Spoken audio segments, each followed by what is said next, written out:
Assalamualaikum warahmatullahi wabarakatuh. Sahabat semua yang dirahmati Allah, sebelum kita mulai pembahasan panjang dan mendalam ini, saya ingin mengajak panjenengan semua untuk menekan tombol subscribe terlebih dahulu, karena setiap dukungan kecil dari panjenengan adalah bahan bakar kami untuk terus berkarya. Dan saya doakan, siapapun yang subscribe saat ini, Allah lancarkan rezekinya, sehatkan raganya, tenangkan hatinya, dan mudahkan segala urusannya. Amin ya Rabbal Alamin. Sahabatku, malam adalah waktu ketika dunia seolah berhenti berputar. Di saat manusia lain terlelap, ada hamba-hamba Allah yang memilih berdiri, mengangkat tangan, menundukkan hati, dan mengetuk pintu langit melalui sholat tahajud. Sholat yang katanya mampu membuka pintu rezeki, melapangkan hidup, dan mendatangkan keberkahan yang bahkan tidak pernah kita duga sebelumnya. Namun kenyataannya, tidak sedikit yang sudah bertahun-tahun mengerjakan tahajud, tapi hidupnya tetap berat, rezekinya tetap seret, usahanya macet, hatinya tetap gelisah, bahkan ada yang sampai bingung, saya sudah sholat malam, tapi kenapa hidup saya tidak berubah? Sahabatku, bukan tahajudnya yang salah, tapi ada kebiasaan-kebiasaan kecil, halus, nyaris tak terasa, yang diam-diam menghalangi datangnya rezeki melalui tahajud itu sendiri. Sahabatku, bukan tahajudnya yang salah, tapi ada kebiasaan-kebiasaan kecil, halus, nyaris tak terasa, yang diam-diam menghalangi datangnya rezeki melalui tahajud itu sendiri. Dan inilah yang akan kita bahas malam ini. Bukan untuk menyalahkan, bukan untuk menakut-nakuti, tapi agar kita semua belajar memperbaiki diri, memperbaiki adab, memperbaiki cara kita mengetuk pintu Allah. Karena tahajud bukan sekadar bangun malam, bukan sekadar sujud di atas sajadah dingin, tapi momen ketika seorang hamba benar-benar memohon, mengungkapkan isi hati terdalamnya kepada Allah Subhanahu wa Ta'ala. Dan apabila dalam momen itu kita masih membawa kelemahan tertentu, masih menyimpan sifat tertentu, masih melakukan kesalahan tertentu, maka pantas saja pintu rezeki itu seperti belum terbuka sempurna. Kesalahan pertama yang sering sekali dilakukan tanpa sadar adalah ketika seseorang bangun tahajud dengan hati yang kosong tanpa tujuan.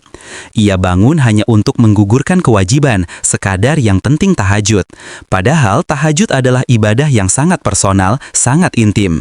Tanpa niat yang hidup di dalam dada, tahajud berubah menjadi rutinitas kosong. Allah menyukai hamba yang datang membawa maksud, membawa harapan, membawa kerendahan hati. Rezeki seringkali terhambat, bukan karena kurangnya usaha, tapi karena doa kita tidak sungguh-sungguh. Ada juga kondisi ketika seseorang melakukan tahajud, tetapi hatinya sedang keras. Ia sholat, tapi masih suka meremehkan orang, masih punya kebiasaan menggunjing, masih memelihara kesombongan kecil yang tidak terasa. Ketahuilah sahabatku, tahajud adalah ibadah yang sangat dekat dengan kesucian hati. Bila hati keruh, maka cahaya malam sulit menembus ke dalamnya. Rezeki itu datangnya dengan cahaya, bukan dengan kegelapan hati. Kesalahan lain yang tidak kalah banyak dilakukan adalah membawa rasa malas, terburu-buru, dan tidak menghadirkan diri secara penuh di hadapan Allah. Ada orang yang bangun, kemudian melakukan gerakan sangat cepat, sekadar formalitas, seperti menjalankan ritual tanpa makna. Sholat tahajud adalah waktu ketika kita betul-betul dilihat oleh Allah. Bila hati kita tidak hadir, bila pikiran kita melayang kemana-mana, maka malam itu tidak menjadi saksi yang baik bagi permohonan kita. Ada pula orang yang tahajud, tetapi mulut dan lisannya kotor di siang hari.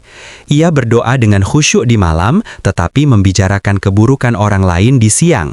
Rezeki tidak hanya dihalangi oleh tindakan di waktu malam, tetapi juga oleh akhlak kita di waktu siang. Allah Maha Penyayang, tapi Allah juga Maha Adil. Bagaimana mungkin seseorang ingin dimuliakan rezekinya jika hatinya tidak memuliakan sesama manusia? Sahabatku, tahajud bukan sekadar ibadah, tetapi bagian dari perjalanan memperbaiki diri. Dan perjalanan ini tidak ringan kalau seseorang masih memelihara dendam, iri, benci, dan prasangka. Banyak orang tahajud, tapi hatinya masih menyimpan racun batin yang tidak pernah ia keluarkan.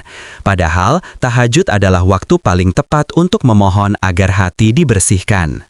Tapi sayangnya, yang banyak dipanjatkan adalah permintaan dunia semata, rejeki, kelancaran usaha, kesehatan, sedangkan permohonan paling penting, yaitu, "Ya Allah, lembutkanlah hatiku," justru terlupakan. Ada kebiasaan-kebiasaan lain yang membuat tahajud kehilangan kekuatan spiritualnya. Misalnya, seseorang bangun malam, namun setelah selesai, ia kembali tenggelam dalam dunia yang membuat hatinya keras. Ia tidak menjaga pandangan, tidak menjaga ucapan, tidak menjaga pergaulan, tidak menjaga kejujuran. Padahal, rezeki itu dekat dengan orang-orang yang jujur. Bila tahajud dilakukan, tapi perilaku sehari-hari bertentangan dengan nilai ibadah itu sendiri, maka pintu rezeki tetap tertutup rapat. Banyak juga yang tahajud tapi tidak menghormati waktu. Ia tidur dalam keadaan marah atau tidur tanpa memaafkan orang lain, tanpa membereskan masalah batin, lalu bangun untuk sholat malam. Hati yang menyimpan ganjalan itu membuat doanya tidak melambung tinggi. Hati adalah wadah. Bila wadahnya penuh masalah, doa tidak punya ruang untuk tumbuh. Sahabatku, tahajud juga tidak akan efektif jika seseorang mengerjakannya sambil membawa rasa tidak percaya kepada ketentuan Allah. Ada banyak hamba yang berdoa untuk rejeki, tapi hatinya masih dipenuhi kecemasan, kekhawatiran berlebihan, prasangka buruk kepada takdir. Ia bangun malam, tapi masih merasa seolah-olah nasibnya tergantung pada dunia, bukan pada Allah. Padahal, rejeki itu diturunkan bersama keyakinan. Keyakinan adalah pintu, tahajud adalah ketukannya. Tahajud pun bisa kehilangan maknanya ketika dilakukan tanpa rasa syukur. Ada orang yang tahajud karena merasa hidupnya kurang terus. Ia mengeluh dalam doa, ia merengek, ia merasa hidupnya tidak adil. Ia memohon rizki, tetapi tidak mensyukuri rizki kecil yang setiap hari Allah teteskan. Rizki itu tidak selalu datang dalam bentuk uang, kadang berupa kesehatan, keselamatan, keluarga yang utuh, atau bahkan hanya kemudahan untuk bangun malam itu sendiri, yang sebenarnya sudah merupakan rizki luar biasa. Satu lagi kesalahan besar yang sering dilakukan adalah seseorang melakukan tahajud tetapi tidak menjaga makanan yang masuk ke tubuhnya. Rizki halal adalah bahan bakar doa. Bila seseorang masih memakan sesuatu yang syubhat, masih melakukan transaksi yang tidak jelas, masih mengutamakan keuntungan daripada kejujuran, maka tahajudnya menjadi seperti lampu yang terhalang debu. Cahaya tetap ada, tapi tidak terang. Doa tetap naik, tapi tidak kuat. Sahabat semua yang saya cintai karena Allah, tahajud adalah ibadah yang sangat halus. Ia memerlukan hati yang bersih, niat yang jernih, lisan yang terjaga, dan perilaku yang baik. Dan seringkali, kebiasaan kecil yang kita anggap sepele justru menjadi penghalang datangnya rizki besar yang kita nanti-nanti. Malam adalah waktu yang sakral. Jika kita datang dengan kesiapan hati, maka pertolongan Allah sangat mungkin turun kapan saja. Dan bila kita memperbaiki kesalahan-kesalahan itu, maka tahajud bukan hanya ibadah yang membuat kita dekat dengan Allah, tetapi juga menjadi magnet rezeki yang luar biasa. Sahabat yang dirahmati Allah, ketika seseorang memutuskan untuk bangun di tengah malam, pada dasarnya ia sudah melakukan sesuatu yang sangat dicintai oleh Allah. Tetapi tahajud baru bersinar terang ketika seseorang memperbaiki hatinya. Banyak orang yang merasa sudah berjuang keras secara fisik untuk bangun malam, namun tidak berjuang untuk merapikan batinnya. Dan disinilah letak penghalang rezeki itu tersembunyi. Salah satu penghalang paling halus adalah ketika seseorang melakukan tahajud, tetapi masih menyimpan rasa tidak ikhlas terhadap takdir yang Allah berikan. Ia berdiri di malam hari, tetapi hatinya memprotes keadaan hidupnya. Tahajud kehilangan kekuatannya bila dilakukan dalam keadaan hati yang tidak ridho. Karena hakikat tahajud adalah bentuk ketundukan total kepada Allah, mengakui bahwa tidak ada penolong selain Dia. Banyak pula yang tahajud tetapi memutuskan hubungan dengan sesama manusia. Padahal rezeki tidak hanya datang dari langit, tetapi juga mengalir melalui tangan manusia lainnya. Ada yang masih menyimpan konflik dengan saudaranya, berselisih dengan keluarga, bermusuhan dengan tetangga, atau memutuskan silaturahmi hanya karena perkara sepele. Tahajud yang dilakukan tanpa memperbaiki hubungan sosial membuat rezeki terhambat dari jalur-jalur yang seharusnya terbuka.